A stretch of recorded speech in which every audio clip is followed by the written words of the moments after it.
আসসালামু আলাইকুম। আমি Mohammad Khaled Saifullah, BSc in physiotherapy, চিকিৎসা অনুষদ, রাজশাহী বিশ্ববিদ্যালয়। বর্তমানে কর্মরত আছি পুরো হেলথ কেয়ার ফাউন্ডেশন, রেজিস্ট্রিপাড়া, টাঙ্গাইল।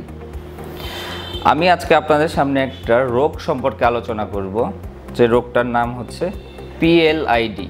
এর ফুল ফর্ম হচ্ছে প্রলাপস লাম্বার ইন্টারভার্টিব্রাল ডিস্ক।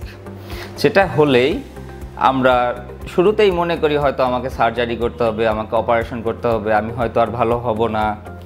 কিন্তু না, আমাদেরকে আগে জানতে হবে পিএলআইডিটা কী জিনিস এবং এর ট্রিটমেন্ট পদ্ধতি কি কি হতে পারে।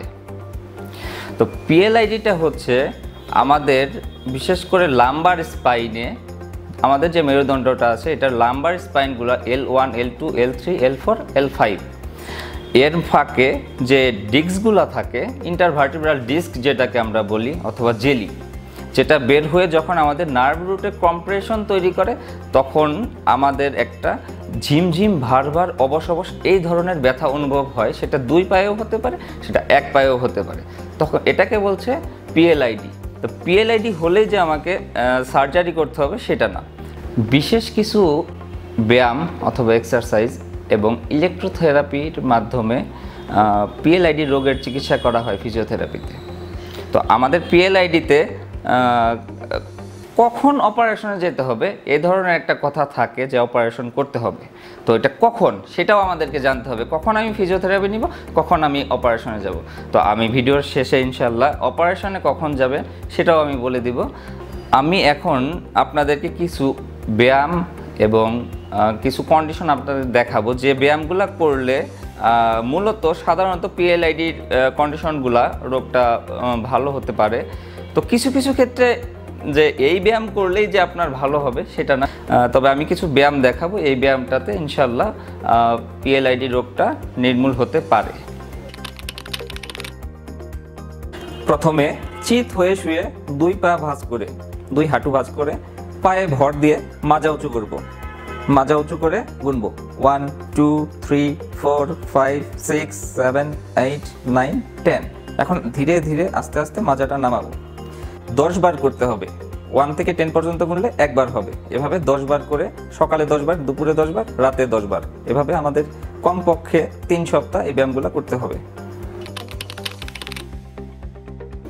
উপর হয়ে শুয়ে আমরা যেভাবে সিজদারত অবস্থায় হাত রাখি, দুই কান বরাবর রেখে হাতে ভর দিয়ে আমাদের ঘাড় এবং পিঠ উপর দিকে উঠাবো যত দূর সম্ভব, পেন ফ্রি রেঞ্জ পর্যন্ত উঠিয়ে গুনবো 1, 2, 3, 4, 5, 6, 7, 8, 9, 10।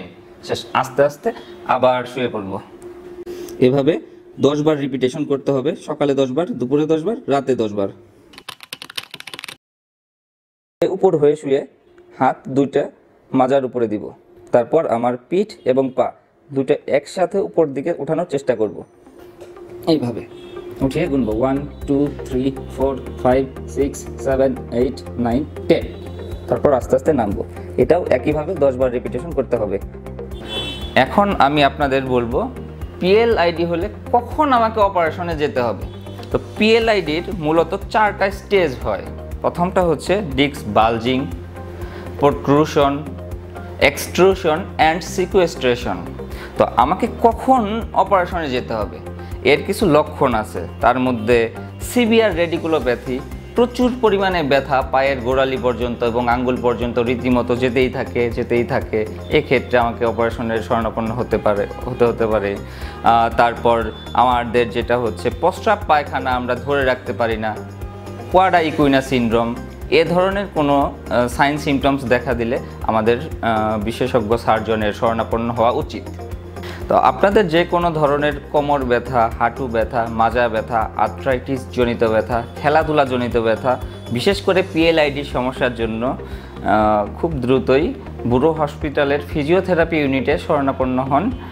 আমি আছি খালেদ সাইফুল্লাহ, ইনশাআল্লাহ আপনাদের সর্বোচ্চ সেবাদানে বাধিত থাকব। আসসালামু আলাইকুম।